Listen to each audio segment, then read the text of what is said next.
Horror कहानियां थी। खून की प्यास पार्ट 2। और उसके बाद वो जंगल एक बार फिर से सुमन की चीखों से गूंज उठा।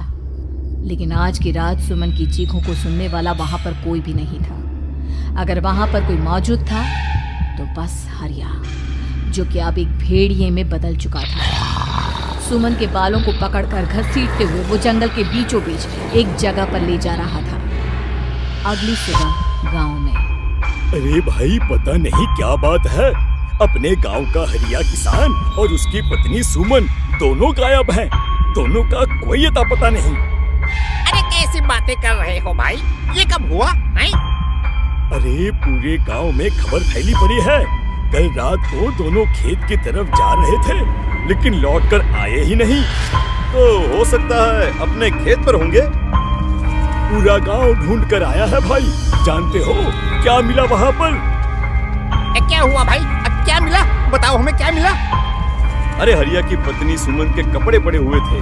शरीर का एक एक कपड़ा फटा हुआ झोपड़ी के बाहर पड़ा था, लेकिन दोनों पति पत्नी का कोई पता ठिकाना नहीं था। अरे भाई, लेकिन उसका जो दोस्त है ना रामू किसान, उससे पता करके आते हैं ना।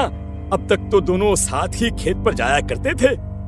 हाँ, हमें उसके घर जाना चाहिए भाई। चलो वहाँ चलते हैं, चलो। वो सारे लोग रामू के घर पर पहुंचते हैं। रामू अपने घर के बाहर बैठकर हुक्का पी रहा था। आज सारे के सारे लोग टोली बनाकर मेरे घर क्यों आ रहे हैं?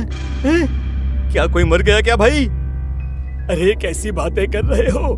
तुम्हारा सबसे अच्छा दोस्त हरिया और उसकी पत्नी गायब है, और तुम यहाँ बैठकर हुक्का पिए जा रहे हो हैं? रामू ने अजीब सी नजरों से उन सब गांव वालों की तरफ देखा, जिसकी वजह से वो लोग एक बार के लिए डर गए। गायब है? अरे गायब नहीं है, मुक्ति मिल गई है। उन दोनों को मुक्ति मिली है। इस दुनिया में आकर हर इंसान पाप करता है, और उसे उसके पापों के लिए मुक्ति मिलना बहुत जरूरी है। अरे ये कैसी बहकी बातें कर रहे हो भाई? हैं?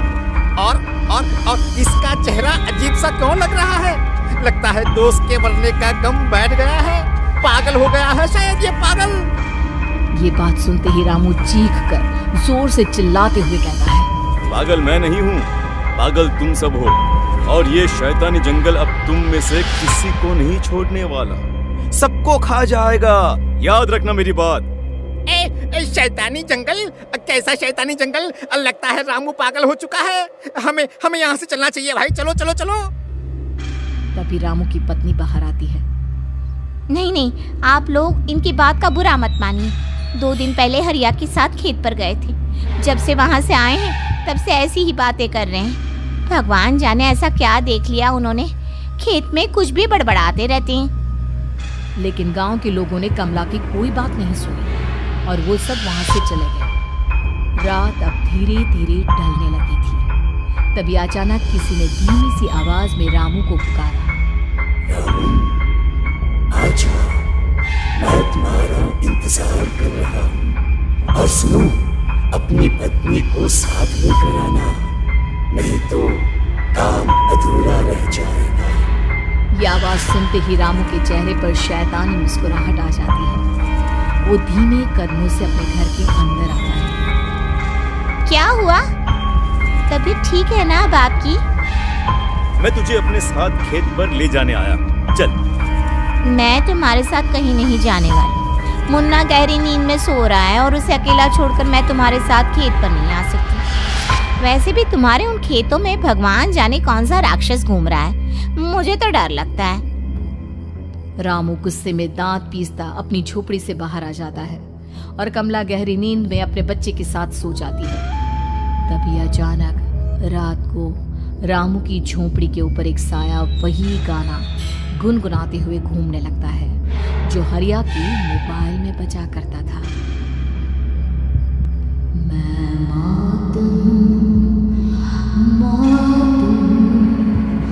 मौत जाऊं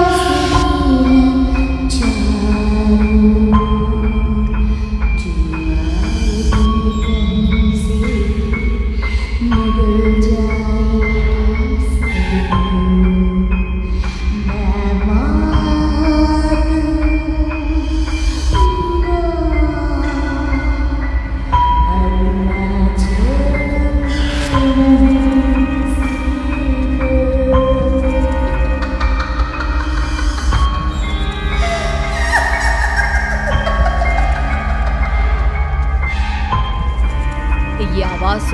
की पत्नी कमला की आंख खुलती है और वो देखती है कि उसका मुन्ना अपनी जगह से गायब था। कमला चीखते हुए बाहर दौड़ कर आती है।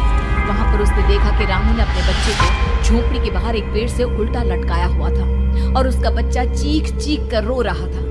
वहीं दूसरी तरफ एक साया बच्चे के ठीक नीचे आग जलाकर उसके चारों तरफ हैवानों की तरफ नाच रहा था। छोड़ दो मेरे बच्चे को। अरे क्या कर रहे हो तुम? शर्म नहीं आती तुम्हें? अपने ही बच्चे को इस तरह मौत के हवाले करते हुए। अपना बच्चा? किसने कहा ये मेरा बच्चा है? अरे ये तो उस रामू की औलाद है, इस गांव के किसान रामू की, और मेरी दुश्मनी इस गांव के हर इंसान के साथ है। क्या? कैसी बात कर रहे हो तुम? और ये औरत कौन है? ये मेरे बच्चे को खा जाएगी। तभी अचानक से उस साया ने एक बेहद खतरनाक दिखने वाली औरत का रूप ले लिया और उसकी आंखों से आग निकल रही थी। सही पहचाना तूने। मैं तेरे बच्चे को खा जाऊंगी। अगर तू अपने इस हैवान पति रामू के साथ जंगल लेके आई, मैं तेरे बच्चे को खा जाऊंगी। लेकिन क्यों? आखिर क्या चाहती हो तुम मुझसे?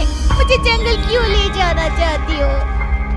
औरत बुरी तरह से ठहाके मार मार कर जोर जोर से हंसने लगी और साथ में, ये तो तुझे वहाँ चलने के बाद ही पता चलेगा ना। अगर तू नहीं आई तो थोड़ी देर में तेरा ये बच्चा आग में जलकर मर जाएगा। चल जल्दी। नहीं नहीं, मेरे बच्चे को छोड़ दो।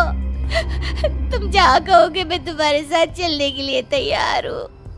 और उसके बाद उस बच्चे को झोपड़ी में लिटाकर आगे आगे वो साया चल रहा था और उसके पीछे पीछे रामू अपनी पत्नी के बाल पकड़कर उसे घसीटते हुए जंगल की तरफ ले गया। जंगल में जाने के बाद कितनी खूबसूरत हो। आज की रात बस तुम और मैं एक दूसरे के साथ रहेंगे। मुझे तुमसे बहुत डर लग रहा है। तुम्हें क्या हो गया है? तुम तो बिल्कुल ठीक थे। वो होगा जो हमारे बीच होना चाहिए। तो आओ आओ, अपने आप को मेरे हवाले कर दो। कमला ने डर की वजह से अपनी दोनों आंखें कसकर बंद कर ली थी। रामू ने बुरी तरह से चीख कर कमला से कहा, आंखें खोलो अपनी और मेरी तरफ देखो। कमला ने जैसे ही अपनी आंखें खोली उसने देखा कि रामू एक खतरनाक खूनी हैवान में बदल चुका था। कौन हो तुम? जाने दो मुझे। क्या चाहते हो मुझसे?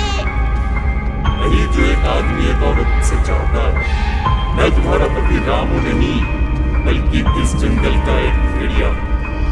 और आज की रात तुम्हारे कोई से अपनी प्यास बुझा जाए। और उसके बाद वो जंगल कमला की दर्दनाक चीखों से गूंज उठा। अगली सुबह कमला के कपड़े भी जंगल में उसी तरह पाए गए जैसे कि सुमन के पाए गए थे। इस घटना के बाद पूरे गांव में दहशत का माहौल था। अपने माँ बाप की मौत और गांव में हो रहे इस तरह की घटनाओं की खबर सुनकर किशन शहर से गांव लौट आया था। अपने माँ बाप की बेदर्द मौत की वजह से वो बहुत परेशान था। तभी अचानक उसे अपने घर में खाट के नीचे पड़ा हुआ वो मोबाइल फोन मिला जो उसने अपने पापा हरिया को गिफ्ट किया था। अरे कितने प्यार से पापा के लिए मोबाइल फोन लेकर आया था।